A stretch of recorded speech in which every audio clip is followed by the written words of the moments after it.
Conakry, 2 novembre 2017, au sommaire, ouverture à Conakry d'une table ronde sur l'investissement et regroupe les entrepreneurs sino-guinéens. C'est le ministre d'État, Dr Ibrahima Kassory Fofana, qui préside les travaux. La chirurgie thoracique fait ses premiers pas en Guinée. L'hôpital sino-guinéen vient de faire une intervention avec succès sur un patient âgé de 50 ans. Au sommaire encore, un réseau de trafic d'êtres humains démantelé à Conakry par les services spéciaux anti-drogue et crimes organisés. Les présumés malfrats sont sous les verrous. Mesdames et messieurs, bonsoir. Merci de l'attention et bienvenue dans cette édition qui s'ouvre sur un décret du chef de l'État. Décret D 2017-286 PRG SGG portant nomination de vice-gouverneur de la Banque centrale de la République de Guinée. Le président de la République, vu la Constitution, décrète, article 1er, M. Nyanga Komata Gomu, précédemment, deuxième vice-gouverneur, est nommé premier vice-gouverneur de la Banque centrale de la République de Guinée. Article 2. M. Baïdi Haribo, député à l'Assemblée nationale, est nommé deuxième vice-gouverneur de la Banque centrale de la République de Guinée. Article 3. Le présent décret qui abroge toute disposition antérieure contraire prend effet à compter de sa date de signature et sera publié au journal officiel de la République. Conakry, le 2 novembre 2017, signé professeur Alpha Condé, chef de l'État. Message départ à son Excellence M. Abdelaziz Bouteflika, président de la République algérienne démocratique et populaire. Alger, Excellence, Monsieur le Président, la commémoration du 63e anniversaire de la Révolution du 1er novembre m'offre l'heureuse opportunité d'adresser au peuple frère algérien, à son gouvernement et à vous personnellement, les vives et chaleureuses félicitations du peuple de Guinée, de son gouvernement ainsi que les miennes propres. C'est le moment pour moi de rendre un hommage mérité aux dignes fils algériens qui ont consenti d'énormes sacrifices pour la cause de l'indépendance. Aussi suis-je heureux de mettre en exergue les brillants résultats enregistrés par votre pays dans tous les domaines d'activité politique, socio-économique, culturelle, scientifique et technique sous votre clairvoyante direction. Je suis davantage convaincu que notre détermination commune d'imprimer une nouvelle dynamique à la coopération entre nos deux pays nous permettra de les hisser à un niveau supérieur dans l'intérêt de nos deux peuples frères. Je voudrais enfin souhaiter mes meilleurs vœux de santé, de prospérité, de longévité à votre Excellence. Veuillez agréer, Excellence, Monsieur le Président, l'expression de ma très haute considération. Professeur Alpha Condé, président de la République, chef de l'État, président d'exercice de l'Union africaine.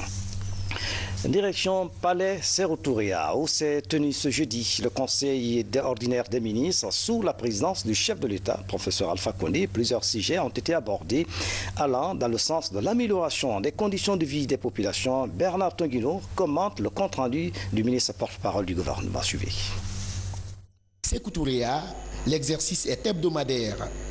Les membres du gouvernement autour du chef de l'État pour discuter de la vie de la nation. Le Conseil des ministres s'ouvre par le message du président de la République. Les secteurs de la pêche, des travaux publics, du budget national et la performance technique de la RTG sont des sujets sur lesquels le professeur Alpha Condé a martelé ce jeudi. Au titre du premier point de l'ordre du jour, Monsieur le Président de la République a exprimé toute sa compassion aux familles de victimes du chavirage de bateaux intervenu au large des côtes marocaines avec des victimes guinéennes. Le chef de l'État a rappelé au ministre de la Pêche de poursuivre les réformes de ce secteur en se basant sur les recommandations issues des États généraux. Le président de la République a insisté auprès de la ministre des Travaux publics pour que le processus de sélection des entreprises chargées des travaux routiers soit totalement transparent. Il a recommandé la plus grande vigilance vis-à-vis des entreprises qui avaient déjà été défaillantes sur des marchés précédents. Le chef de l'État a demandé au ministre du Budget d'accélérer le processus de financement des pistes rurales dans les grandes zones de production agricole afin de faciliter très rapidement leur désenclavement. Le président de la République a demandé au gouvernement de prendre les mesures nécessaires pour la diffusion en direct à la RTG des futures compétitions internationales. Après la communication du chef de l'État, place au débat sur des affaires courantes des départements ministériels. Premier sujet évoqué, la réforme du système national d'information sanitaire. La nouvelle plateforme informatisée vient remplacer la gestion physique des données, une méthode ayant atteint ses limites. Le ministre a annoncé que les priorités de 2016-2017 consistent à élaborer le plan stratégique de développement du système d'information sanitaire, élaborer un manuel de gestion des données sanitaires, informatiser le système d'information, mettre en place la plateforme informatique appelée District Health Information Software 2. Le ministre a déclaré que les défis à relever sont les suivants: faire disparaître les systèmes parallèles, assurer l'appropriation du DHIS2 par les programmes et gestion du système par tous les acteurs publics et privés du secteur de la santé, garantir une connexion Internet de bonne qualité, notamment par la fibre optique, et une source d'énergie pérenne, renforcer les capacités des techniciens nationaux afin de les doter d'outils nécessaires pour la gestion du système DHIS2. Autre sujet sur la table du Conseil des ministres de ce jeudi, la Semaine nationale de la citoyenneté et de la paix. Après avoir reçu les félicitations du gouvernement sur le niveau de l'organisation de la CENACIP, le ministre de l'Unité nationale et de la citoyenneté est exhorté à poursuivre l'élan amorcé pour l'instauration définitive de la culture de la citoyenneté dans le pays. Le ministre du Budget a pour sa part fait un compte-rendu relatif à la première revue annuelle des établissements publics administratifs de l'État. Une revue qui a permis de déceler plusieurs insuffisances, notamment l'absence des conseils d'administration dans la plupart des établissements publics, les difficultés d'accès aux subventions dans les délais requis. À l'issue des débats sur les différentes questions évoquées, des décisions sont prises. 1. Le Conseil soutient le système national d'information sanitaire du ministère de la Santé et l'invite à poursuivre les efforts pour le pérenniser. Le Conseil lui demande de présenter un coût d'exploitation à long terme de l'ensemble du projet.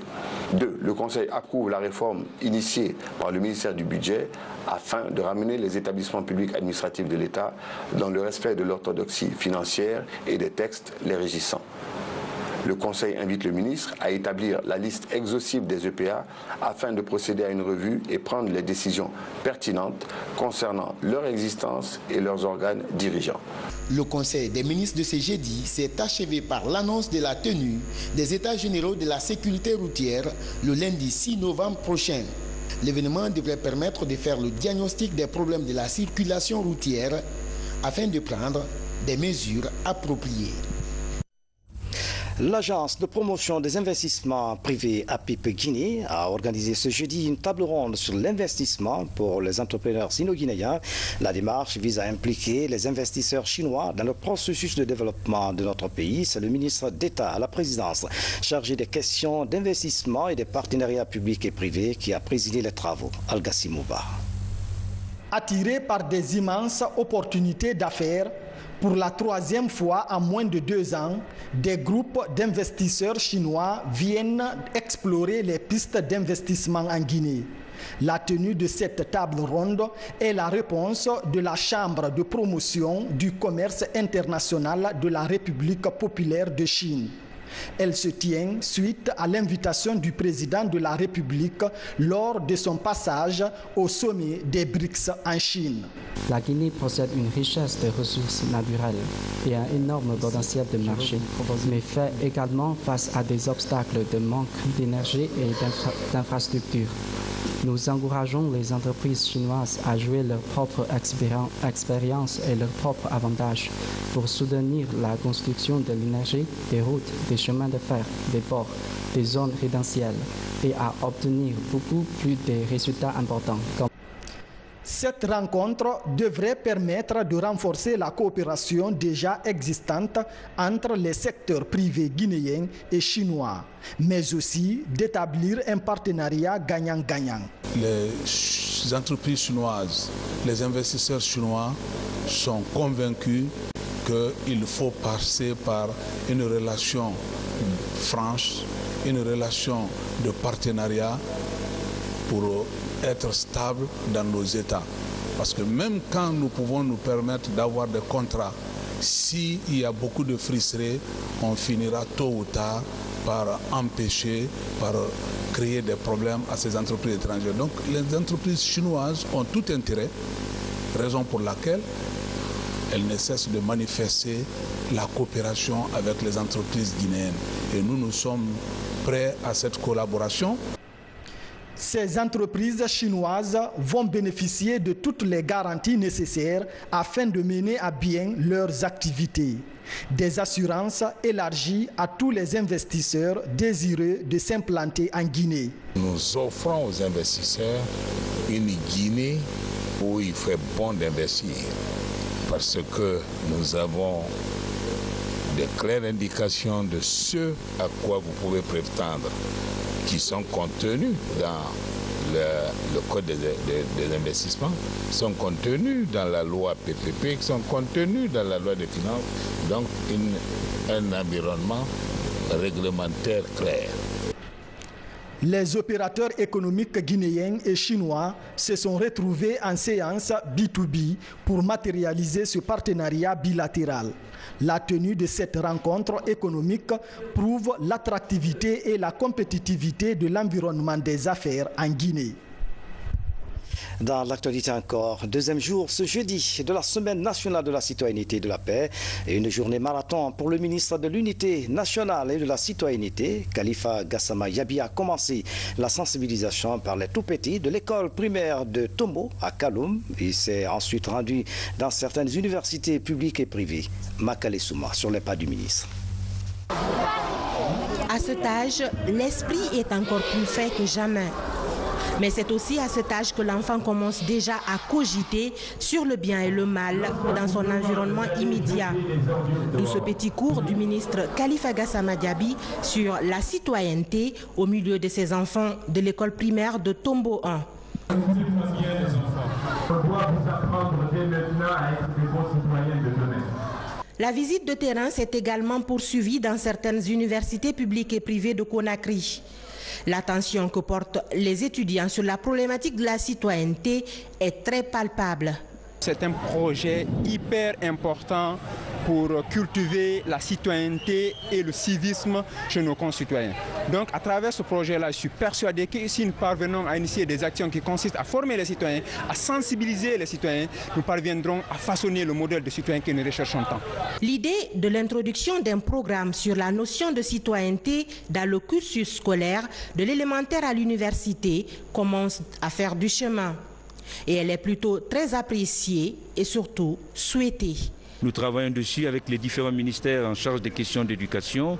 Nous pensons qu'il est extrêmement important, très vite et très rapidement, de faire en sorte que les matières relatives aux questions d'instruction civique, aux questions de droit, de liberté, du respect des uns et des autres et à l'histoire nationale, que ces matières soient dotées de coefficients élevés en invitant les élèves et les étudiants à y accorder plus d'importance pour justement permettre à cette dynamique collective de construction d'une société qui soit respectueuse des règles civiques, des règles de l'égalité, du respect des autres, mais surtout, comme la thématique de cette année, à travailler ensemble pour doter la Guinée, l'ensemble de la société guinéenne, d'une nation qui soit justement une nation pour tout le monde et tout le monde pour une même nation. Le ministre et sa suite se sont également rendus au ministère de l'administration du territoire et de la décentralisation. Les échanges ont porté sur la nécessité du changement de comportement dans une société marquée par des actes d'incivisme caractérisés. Quant à l'étape du gouvernorat de Conakry, elle a consisté à voir le niveau d'avancement des communications sur la journée d'immersion, encore appelée Forum des quartiers, prévue pour dimanche dans tous les quartiers de Conakry. La semaine de la citoyenneté qui est à sa deuxième édition passe forcément par les chefs de quartier parce que ça commence dans les familles. C'est pour que les comportements puissent être changés. Le ministre l'a dit hier dans mon discours de bienvenue, ce qu'on avait dit. Nous avons demandé aux chefs de quartier de transmettre le même message de comportement citoyen autant pour moi, à toute la population de Conakry. Chacun en ce qui le concerne dans les quartiers, dans les familles et au niveau des communes. La Semaine nationale de la citoyenneté et de la paix se poursuit. Aussi bien à Conakry que dans les 33 préfectures de la Guinée, c'est une semaine qui se veut nationale. La semaine nationale de la citoyenneté et de la paix se tient donc à Conakry et à l'intérieur du pays, comme l'a dit Makale Souma. À l'Abbé, le lancement de cette activité a mobilisé les autorités et les acteurs de la société civile. Suivez le reportage de Falilou Yalou. C'est une semaine nationale dite pédagogique qui vise à sensibiliser la population sur les notions comme le rôle et les comportements d'un citoyen dans la société. Pour la réussite de cet événement dans la région de l'Abbé, invite et donner aux populations à s'engager pour un objectif commun, celui d'être un citoyen modèle. J'invite à tout un chacun de renoncer au comportement divisionniste, au comportement de haine et de rejet de l'autre. Nous sommes tous Guinéens, nous sommes obligés de vivre ensemble, donc faisons en sorte que notre temps soit une réussite sur terre, parce que sans quoi nous allons passer tout notre temps à nous haïr, à nous combattre, sans laisser un héritage positif pour notre progéniture. Osons dire les vrais problèmes pour que les populations puissent ensemble défendre le même idéal. C'est en ces termes que les autorités préfectorales et régionales ont planté le décor de ce rendez-vous de la citoyenneté de l'Abbé. Le civisme, donc la base qui est la base de la citoyenneté, est synonyme de civilité. Quelqu'un qui jette, par exemple, après avoir bu son sachet d'eau dans la voie, sur la voie, n'est pas un bon citoyen. Alors, retenez cela. Être citoyen, c'est celui qui respecte les droits des autres. Nous sommes tous des Guinéens. Si la Guinée est construite, elle est construite pour tout le monde. Si elle est détruite pour tout le monde. Une raison de plus qu'on se tienne. Je voudrais alors que courant la semaine, on réfléchisse très bien. Ce qui se passait hier ne se passe plus aujourd'hui. Ici, à l'Abbé, des séries d'activités citoyennes seront organisées au cours de cette semaine. Le tout couronné par un carnaval géant qui s'ébranlera dans toute la ville de l'Abbé. L'initiative présidentielle en faveur de la rizipisciculture atteint des résultats encourageants en Guinée forestière. Plus de 1500 paysans ont été formés en forêt et en Haute-Guinée. Le rendement à l'hectare a considérablement augmenté, j'allais le dire. Le ministre de la Pêche a visité quelques sites à Zirékouré. Le reportage est signé de Ansouman Toumani Kamara. Au siège du projet de développement de la rizipisciculture en Guinée forestière, après des échanges avec l'ensemble des acteurs de la filière, le ministre de la Pêche a par la suite visité la station d'apprentissage. Des étangs aménagés pour la formation des paysans en pisciculture. À ce jour, 1500 rizipisciculteurs sont bénéficiaires de ce appui technique dans 127 villages de la haute et de la forêt guinéenne. Les étangs doivent pouvoir se vider, ils doivent pouvoir évidemment résister à toutes les crues. Donc il y a tout un tas de critères techniques qu'il faut respecter. Ça c'est un. Et de deux, une fois qu'on a les étangs et qu'on a l'eau, évidemment c'est bien joli, mais il faut apprendre à élever le poisson avec la question essentielle, c'est celle de la reproduction des poissons. À 7 km de la commune urbaine de Nzérékoré, le site de Gbolola appartenant à Noël Loa. L'homme a plus d'une décennie d'expérience dans la rizipisciculture. Comme les autres membres des 12 unions de la fédération, cette activité a permis à Noël d'augmenter son rendement de riz à l'hectare et d'asseoir une économie familiale solide. Et ces avantages sont aujourd'hui confortés par l'initiative présidentielle.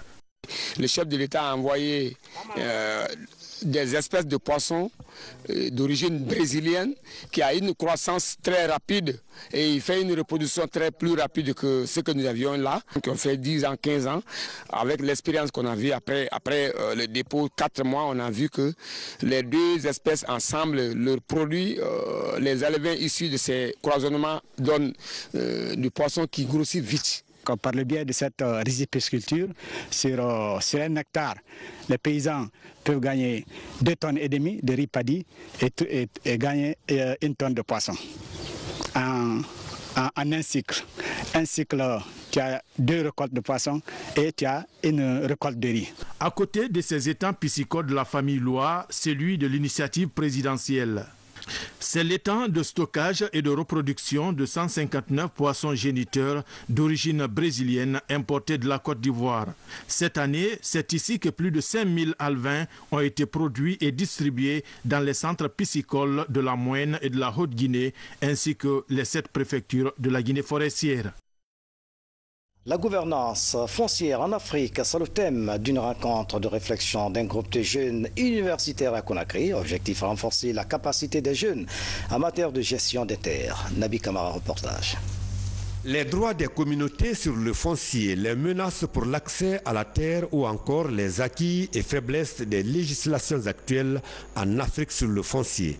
Ce sont entre autres sujets débattus par la trentaine de participants à cette rencontre de réflexion sur la gouvernance foncière en Afrique. Les objectifs, c'était de renforcer les capacités des plateformes des organisations de la société civile guinéenne sur les directives volontaires pour le foncier. Les plateformes ont été bien renforcées et les engagements que vous avez entendus restent et demeurent notre défi à relever à moyen terme. La gouvernance foncière en Afrique, un thème d'actualité qui a beaucoup intéressé les acteurs de la société civile. À cause de sa pertinence, justement, ils ont élaboré un plan d'action qui vise à résoudre l'épineux problème d'accaparement des terres en Afrique et les questions liées à la gestion des ressources en eau et des forêts. On a engagé ça ici, la plateforme nationale de la convergence globale de lutte pour la terre et eau. Et cette plateforme nationale va travailler avec cet outil pour aller dissimuler cet outil d'abord auprès des communautés à la base, pour qu'ils s'en servent, pour être armés et en deuxième temps, venir auprès des politiques nationales pour dire voici des grandes directives que vous-même étant haute autorité, vous avez posé votre signature auprès de la FAO et cet outil vous donne des grandes lignes pour faire des législations et c'est une forme de plaidoyer. L'organisation de cette réflexion se situait dans le cadre du renforcement des capacités des plateformes des organisations de la société civile en matière de gouvernance foncière. Je vous le disais en titre, réduire les évacuations sanitaires vers l'étranger, c'est le défi que se fixe l'hôpital sino-guinéen. Depuis son inauguration, des grandes interventions ont été réalisées dans ce centre. Un patient âgé de 50 ans vient de suivre une intervention de chirurgie thoracique avec succès. Voici ce grand format signé de Sori Dukera. Âgé de 50 ans, Karim Keita a été admis à l'hôpital de l'amitié sino-guinéenne pour douleurs thoraciques, toux légères, fatigue et gêne respiratoire. Le résultat de l'examen du scanner révèle un kyste dans le poumon droit. La seule intervention indiquée est la cystectomie, une chirurgie jamais pratiquée dans cet hôpital. Pour sa réalisation, une équipe médicale mixte de 15 membres est autour du poumon affecté. L'opération est conduite par Dr Wang Yang de la partie chinoise. Le kyste faisait une enveloppe, donc il fallait individualiser cette enveloppe-là, et puis ouvrir le kyste, et puis réséquer. Pour faire ce genre d'intervention, non seulement le cœur est à côté, mais si on manipule très mal, on risque de provoquer une péricardite chez ce patient. Comme toute intervention spécialisée, l'opération d'extraction du kyste commence par une prémédication. Tous les paramètres du malade sont relevés, suivis d'une anesthésie. Cette première phase dure plus d'1 heure. La zone d'intervention délimitée est ensuite incisée. À cette étape, l'unique poumon qui assure la respiration est assisté d'un respirateur artificiel.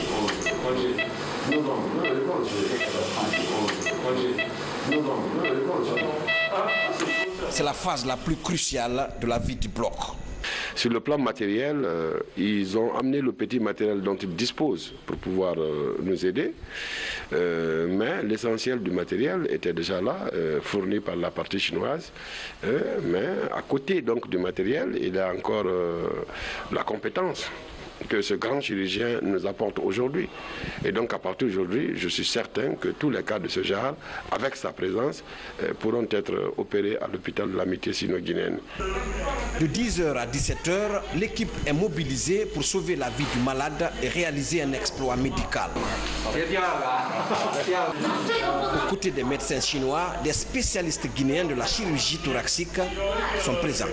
On a eu à réaliser des interventions, mais celles qu'on a réalisées aujourd'hui vraiment rehaussent un peu notre niveau de compétence compte tenu de tous les moyens qui ont été mis à disposition par la mission médicale chinoise. Donc la chirurgie thoracique, vraiment aujourd'hui on a un plus. On a un plus à l'hôpital de l'Amitié sino-guinéenne et les Guinéens ont un plus. J'ai fait la chirurgie abdominale. Je suis venu apporter mon expertise pour la chirurgie thoracique. Vraiment, j'ai eu à acquérir beaucoup de connaissances aujourd'hui. 72 heures après son opération, nous retrouvons Karim Keïta. L'opération de la cystectomie a réussi. Il vient de subir son premier pansement. Aujourd'hui, c'est un patient qui retrouve le sourire après une longue période de douleur et de désespoir.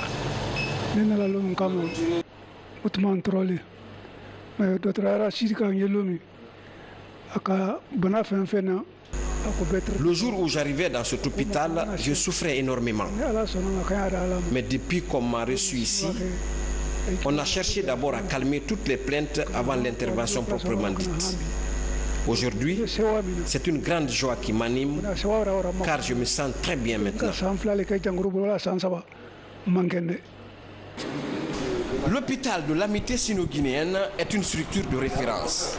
Depuis le lancement de ses activités en 2011, il développe des interventions spécialisées dans le but de réduire le flux des évacuations sanitaires vers l'extérieur.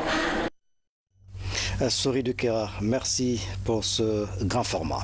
La journée de la jeune fille a été célébrée hier en différé. L'occasion a été mise à profit par le service genre et équité du ministère de l'Éducation nationale et de l'alphabétisation de faire un exposé sur l'accélération de la formation des jeunes filles. Un projet a été expérimenté à Télémélé dans ce sens. Fatima Touyalo. Selon les études, plus de 75% des filles sont scolarisées en Guinée. Des données à améliorer pour atteindre le cap des 100% escomptés par le gouvernement et ses partenaires. Dans certaines zones rurales comme Télémélé, seulement 37% des filles étaient scolarisées en 2012.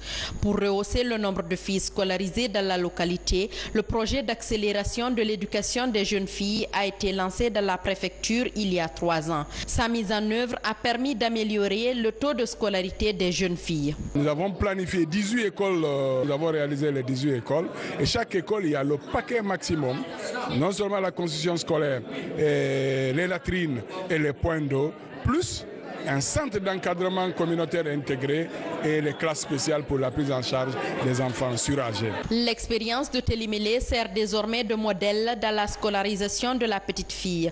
À cette rencontre, les acteurs de l'éducation tirent les leçons de la réussite du projet d'accélération de l'éducation des jeunes filles à Télémélé. L'exemple sera appliqué dans d'autres préfectures du pays pour rehausser le nombre de filles à l'école. Il y a la question des infrastructures, mais ça, c'est un problème qu'on peut résoudre plus facilement que la question des enseignants qui revient très cher. Ensuite, la question de la mobilisation, de la sensibilisation des parents pour mobiliser les enfants, que les communautés se mobilisent. Et dans toutes ces 3 directions, l'État est en train de faire un effort.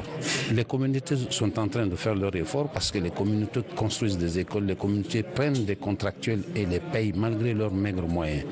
À l'État de faire un peu plus d'efforts et nous serons supportés davantage que nous nous engagerons, nous serons supportés par les partenaires techniques et financiers. Dans cette mission d'émancipation de la jeune fille, les acteurs du système éducatif bénéficient de l'accompagnement des partenaires techniques et financiers. En fait, l'objectif c'était de démontrer comment qu'en menant des activités coordonnées, conjointes et innovantes sur la qualité, sur la quantité, sur la qualité de formation des enseignants, sur les méthodes d'apprentissage, sur bien entendu la disponibilité d'infrastructures de qualité, sur la disponibilité des fournitures scolaires, sur tout un type, sur l'encadrement administratif des directeurs, sur la mise en place des gouvernements d'enfants qui prennent aussi des décisions eux-mêmes, donc qui deviennent aussi quelque part des citoyens éclairés. Ces dernières années, les voix se sont de plus en plus levées pour condamner l'exploitation de la petite fille, notamment à l'occasion du mois qui lui est consacré. Des plaidoyers sont aussi faits pour libérer les filles des corvées. Et puis un communiqué de la présidence de la République qui vient de nous parvenir à l'instant même.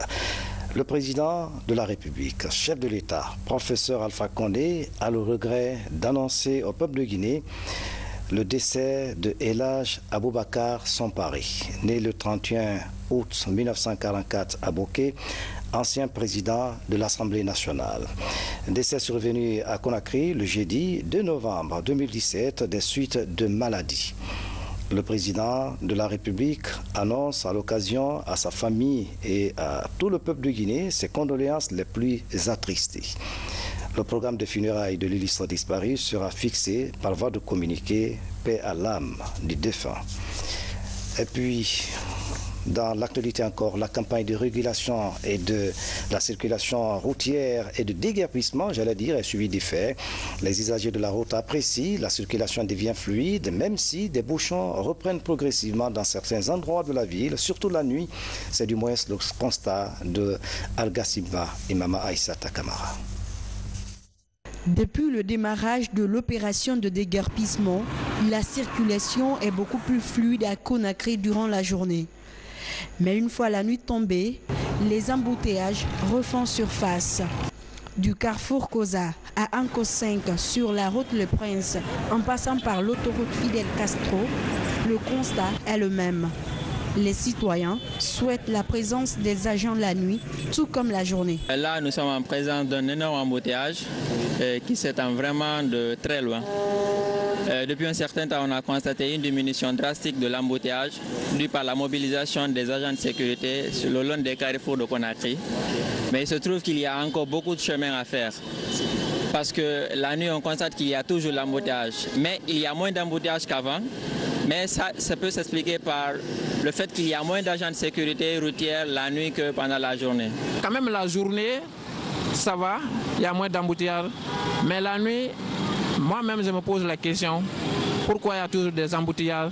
Et il fut un moment, franchement, toute la population était contente. Il n'y avait plus d'embouteillages. C'est vrai, il y a une amélioration, beaucoup d'amélioration. Mais dans ces derniers temps, on constate encore que la même chose revient. C'est le policier même qui devrait encore renforcer leur présence sur la route parce que vous avez à l'heure actuelle presque ils ont tous rentré. À ses présences, personne n'ose pas faire. Mais à leur absence, chacun, le vieil habitude revient. Selon les autorités de la police, le plan d'urgence de la sécurité routière prévoit la présence des agents sur le terrain de 6h à 22h. Il est 21h lorsque nous promenons nos caméras dans Conakry. La présence policière n'est pas aussi importante comme durant la journée. La nuit, à partir de 19h, il y a des reflux auxquels tout le monde bouge ensemble. Il y a un petit ralentissement auquel les gens ignorent. Mais ça dépend du bouchon. Ce qui entraîne à ça, parce que tout le monde bouge ensemble. Et dans les carrefours sont élargis, et il y a des éclatements des piles. Et bon, à un rond-point, il y a un agent candidature. Le temps de séparer entre l'aéroport et provenance de Anko 5, à ce niveau, il peut y avoir un petit ralentissement. Pour faciliter la circulation, ce sont 914 agents venus de CEMIES et des commissariats centraux qui appuient ceux de la sécurité routière. Leur maintien sur les axes routiers jusqu'à 22h est souhaité par les citoyens remarquablement séduits par le changement observé les jours. Et puis une décision de la haute autorité de la communication portant suspension de la radio Espace FM. La haute autorité de la communication condamne avec fermeté la diffusion par la radio Espace FM d'informations susceptibles de porter atteinte à la sécurité de la nation, au moral des forces armées et à l'ordre public. Ordonne la suspension de la radio Espace FM et de l'ensemble de ses stations relais sur le territoire national pour une durée de 7 jours allant du 3 au 9 novembre 2017 inclusivement, et ce conformément aux articles 39 et 40 de la loi organique L 2010-002 CNT du 22 juin 2010 portant sur la liberté de la presse. Invite Monsieur le ministre de la Communication, Monsieur le ministre des Postes, des Télécommunications et de l'économie numérique, Monsieur le ministre de l'Administration du Territoire et de la Décentralisation et Monsieur le Président des associations de presse à veiller à l'application correcte de la présente décision. La présente décision sera publiée au journal officiel de la République, délibérée lors de sa séance extraordinaire du 2 novembre 2017, tenue à son siège au palais du 25 août à Conakry. Conakry, le 2 novembre 2017, pour la haute autorité de la communication, la présidente, Madame Martine Kondi. La lutte contre le grand banditisme et la criminalité, un réseau de trafiquants d'êtres humains a été démantelé à Conakry par les services spéciaux antidrogue et crimes organisés. Selon nos informations, ces présumés malfrats ont envoyé de nombreuses personnes vers les pays asiatiques. Les précisions dans ce reportage. 50 boules de drogue enfouies dans un corps. L'auteur de cet acte d'une trentaine d'années serait nigérian. Il est arrêté à l'aéroport international de Conakry par les services du secrétariat chargé de la lutte contre la drogue et du crime organisé. Les agents du service, des services spéciaux s'est saisi et identifiant le jeune qui avait fini ses formalités de sortie de l'aéroport, il a été ainsi filé et interpellé après l'aérogare international. Déposé au service et interrogé, sans embâche, il a avoué les faits. Cet autre coup de filet réussi a permis de capturer un groupe de trafiquants d'êtres humains. Des jeunes qui se sont fait remarquer dans le trafic des personnes vers l'Asie, à l'occurrence Dubaï et Koweït. Selon ces agents, ce groupe à lui seul a envoyé plus de 30 filles dans ces pays où elles subissent des traitements inhumains. Le monsieur m'a trouvé dans mon restaurant. Il mangeait, il me dit que envoie l'argent, je vais envoyer ta femme à Koweït pour chercher l'argent pour vous. Je l'ai donné. Il a envoyé ma femme. Les 3 filles sont venues de les aider. Je les ai aidés, ils sont partis. Mais tous les 4 sont venus, ils sont là. Ils sont tous revenus. Que ma femme, même hier, était là. Ma femme qui a mis fait 4 enfants.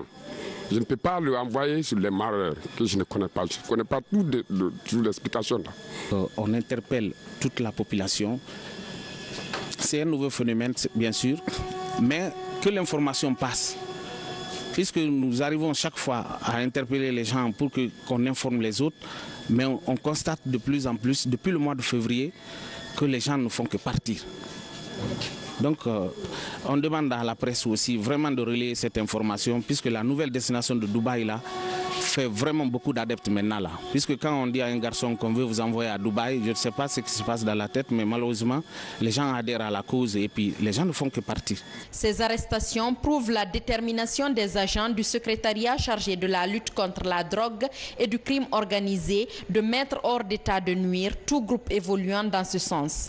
En attendant, ces présumés trafiquants sont mis à la disposition de la justice pour des fins d'enquête. La fête de l'armée guinéenne a été célébrée hier en Guinée. Dans la préfecture de Koya, Mamou et Boké, les autorités militaires et paramilitaires ont rendu un hommage aux dévanciers. Mangué Dantouma-Souma. Dans la préfecture de Koya, la célébration du 59e anniversaire de la création de l'armée guinéenne a mobilisé, comme partout dans le pays, des officiers, sous-officiers et hommes de rang. La compagnie d'infanterie a servi de cadre aux festivités commémoratives. À l'occasion, la hiérarchie a eu des mots pour la troupe. 59 ans, ce n'est pas 59 semaines. Ça veut dire que nous avons une armée sage. 59 ans d'âge, c'est l'âge de la sagesse. Donc je demande à tout un chacun, qu'il soit jeune ou ancien, à partir de maintenant, de se considérer comme un sage dans cette armée. Bon anniversaire à tout le monde. Plus loin dans la ville Carrefour, la cérémonie s'est déroulée dans le camp du bataillon autonome de Mamou. Ici, le commandement militaire est revenu sur les hauts faits de l'armée tout en rendant hommage aux soldats. Nous, services sécurité et de défense de la région administrative de Mamou, sommes fiers d'appartenir à cette vaillante armée guinéenne qui, depuis sa création, fait ses preuves dans la guerre de libération, dans la résolution des crises et le rétablissement de la paix dans certains pays. Cette armée qui n'a rien à envier aux autres armées en Afrique, grâce à la volonté politique du commandant en chef des forces armées guinéennes, la réforme est effective dans tous les états-majors. Même engouement aboqué au camp Kwame Nkrumah où autorités militaires et civiles ont soufflé ensemble les 59 bougies de notre armée. Nécessaire de porter à la connaissance de la jeune génération que l'armée guinéenne a entrepris sa marche sous la direction d'officiers et sous-officiers venus au secours de leur pays. Ils ont renoncé aux privilèges dus à leur rang dans l'armée française pour s'ériger en stoïciens, pour se consacrer à l'encadrement et à la formation de la jeune armée, dont ils bâtiront en un temps record les principales structures, comme pour dire qu'à cœur vaillant, rien n'est impossible. Dans toutes les casernes, les résultats des réformes de services de sécurité et de défense sont vivement salués. La poursuite de ces réformes est encouragée. L'université Nongo Conakry a remis des diplômes de fin d'études à la 8e promotion. Au total, 969 étudiants, tous issus du système LMD, ont obtenu leur diplôme. Une cérémonie a été organisée à cet effet pour marquer leur sortie. C'est un public reportage de Mama Aïssata Kamara. Près de 1500, c'est le nombre d'étudiants sortant de la 8e promotion de l'université Nongo Conakry, UNC. Ils sont 969 ayant validé tous les cours à recevoir leur diplôme. Les festivités marquant cette remise ont eu lieu au stade annexe du 28 septembre. Ici, étudiants, amis, parents et collaborateurs se sont donné rendez-vous. Sur les gazons du stade, l'occasion était opportune pour ces encadreurs de revenir sur le combat de l'institution, celui de relever le défi de l'enseignement supérieur en Guinée. Tous les ans, nous nous rendons compte que ces objectifs d'émulation pédagogique sont en train d'être atteints au niveau de nos étudiants. Chacun d'eux essaie d'améliorer ses méthodes de travail, ses attitudes et ses comportements pour mériter le diplôme de l'UNC et récipiendaire. Vous allez bientôt entrer dans la grande école de la vie active. Et je suis sûr que vous ferez honneur à vos formateurs, à votre université, à vos parents et aussi à l'État guinéen qui a supporté pour la plupart d'entre vous les frais d'études. Sacrée 2 fois meilleure université privée de Guinée, l'UNC a toujours mis en priorité une formation de qualité. L'institution entend former une élite en parfaite harmonie avec le marché de l'emploi. Nous avons assuré une formation de qualité à ces enfants-là. Nous sommes rassurés qu'ils vont dignement nous représenter et mieux dans cette lutte quotidienne qu'ils vont mener pour avoir la paix, ils vont gagner, Inch'Allah. Pour ces étudiants, tous du système LMD, ces diplômes confirment la fin d'un cursus réussi. C'est pourquoi, largement émus, ils entendent affronter sans doute le marché de l'emploi devenu plus concurrentiel ces derniers temps. La plus grande aventure qui reste, c'est celle de l'emploi. Et je compte espérer que nous pouvons avoir l'emploi avec le courage, puisque l'université Nongo Conakry nous a formés, nous a donné les outils nécessaires pour affronter le marché de l'emploi. Nous pourrons décrocher ce qui est nécessaire pour notre bonne survie. Je suis prête pour le marché d'emploi, je suis prête parce que si on a une bonne formation, on est prête en fait. Cette sortie de la 8e promotion a démarré par une journée culturelle dans l'enceinte même de l'université. Sur ce podium, des poèmes ont été déclamés. Et puis nous revenons sur ce décret avant de refermer cette édition. Décret D 2017-286 PRG SGG portant nomination de vice-gouverneur de la Banque centrale de la République. Le président de la République, vu la Constitution décrète, article 1er, M. Nyanga Komata Gomu, précédemment deuxième vice-gouverneur de la Banque centrale, est nommé premier vice-gouverneur de la Banque centrale de la République de Guinée. Article 2, M. Baidi Haribo, député à l'Assemblée nationale, est nommé deuxième vice-gouverneur de la Banque centrale de la République du Guinée. Article 3, le présent décret qui abroge toute disposition antérieure contraire prend effet à compter de sa date de signature et sera publié au journal officiel de la République Conakry le 2 novembre 2017, signé professeur Alpha Condé, chef de l'État. Et puis ce communiqué de la présidence de la République. Le président de la République, chef de l'État, professeur Alpha Condé, a le regret d'annoncer au peuple de Guinée le décès de El Hadj Aboubakar Samparé, ancien président de l'Assemblée nationale. Décès survenu à Conakry ce jeudi 2 novembre 2017 des suites de maladie. Le président de la République adresse ses condoléances les plus attristées à sa famille et à tout le peuple de Guinée. Le programme des funérailles de l'illustre disparu sera fixé par voie de communiqué. Paix à l'âme du défunt. Amen. C'est la fin de cette édition à tous. Merci de nous avoir suivis. À bientôt.